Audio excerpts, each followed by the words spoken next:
Welcome back to the Candidates 2024. It is the third round. The things are heating up. We got some very exciting games.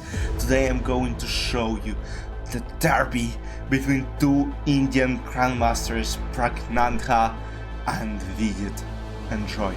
So, Vidit plays with white pieces. He won against Hikaru and he's looking towards winning another game with white pieces, as it is a very good chance.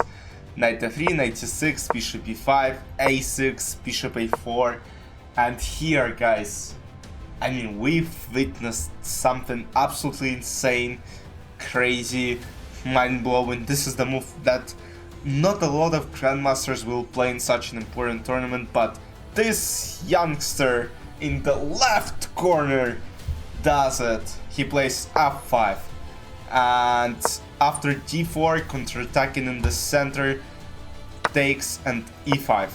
So I mean, white are very good in this position, and if they know how to play here, they will be better throughout the whole game. b5, bishop b3, knight a5, and I assume Pragg is going for this risk, because look, f5. Vidit, of course Vidit wasn't ready for this. There is just no way he would expect one of the most talented grandmasters in the world to play absolutely dubious opening in the beginning, and that just, and the risk paid off. Like, the result of the game you will see, and it's not probably what white wanted. So knight f5 is played, and here, let's say something absolutely stupid has been played. Let's say bishop c6, there is, boom, knight g7, and the point is after bishop g7, queen h5 is played, and queen f7, next move would be a checkmate. So what happened was knight b3, getting rid of this bishop, a takes b3, d6, queen e2, so now d takes e5, queen e5 here. Pragg plays this, and most of you probably are wondering why e takes d6 is a bad move. Because look, it's an obvious check, right? But here, after king f7, the point is, black are completely fine. The king is in the center, this knight is under attack, black are kind of threatening rook e8, and there is not a lot white can do, though computer says still better. From practical standpoint, it's very hard to play, because they are undeveloped, knight f6, rook e8, and it's very tough to play for white pieces. So e6 is played, queen c6, trying to take here, and again, you know, there is some knight g7, queen h5 threatening, so bishop g5 is played, and again, let's say black do something stupid like a5, I'm just saying a5, there is still knight g7, and the point is after bishop g7, queen h5, king f8, queen f7 is a checkmate. So if you are not careful enough, you might lose this game as quickly as you can on the other side win it.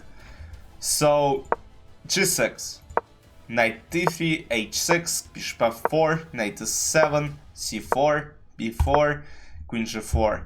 So kinda, you know, putting pressure on g6, but I mean, that's absolutely nothing, because queen c5 is played, castle, bishop g7, knight d2, and long castle. Now, again, Vidit is a bit better, but look at the time, 22 minutes against 48 minutes. So more than double of the time Vidit has. So h4, big mistake, rook e8, rook d1, bishop b2, knight d5, knight d5, takes bishop d5, e7, king b8, bishop e3, and now queen b5. So now it turns out, look, of course black have a lot of pawns here, the king is safe, this pawn might be taken at some point, so I assume black are fine. Rook g8, again some mistake, position becomes equal. You know, the evil bar is just going this way, then this way, then this way, then this way. So players, you know, shuffling around, b takes c3, and again the position is strong. I mean, computer says it's equal, but again, looking at the time, 5 minutes, and with Vidit having to do like more 11 moves in those 5 minutes with white pieces, it's getting real tough for him.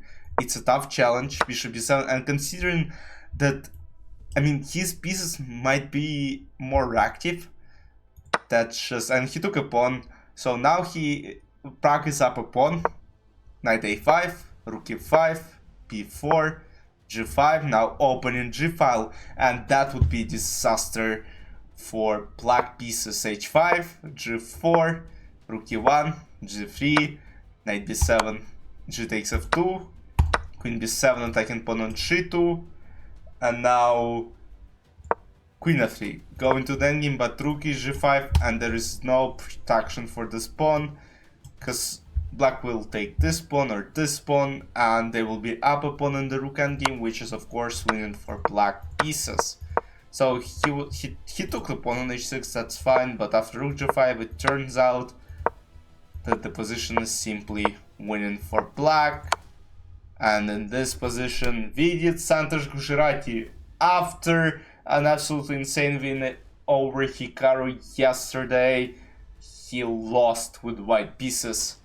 And against Ray Lopez. Ray Lopez scores 100% with black in this tournament. So again, with other results, Nijat Abbasov, Hikaru Nakamura, very quick draw. Gukesh Damarajo against Jan Nepomniachtchi, draw. Game of the day probably was Alireza against Fabi, two very high rated players. Draw, Alireza was kind of pressing. Here you can see him giving an interview to commentators team. And yeah, the only decisive game of the round is Pragg won against Vidit in an absolute masterpiece. Again, the youngster beat Vidit in a very insane manner. So after 3 rounds now, Gukesh Damarajo, Jan Nepomniachtchi and Fabiano Corona are tied for the first place with 2 points each. Then Vidit and Pragg, and tied for the last place, Alireza Firouzja, Hikaru Nakamura and Nijat Abbasov. And while you are watching this video, we'll have the final round before the rest day. So it's very important, because look, like 4 rounds will be played. There will be only like how many 10 rounds left. So you know, now players will start playing in more like fighting spirit. So let's see what happens. I'll see you in the next recap. Bye bye.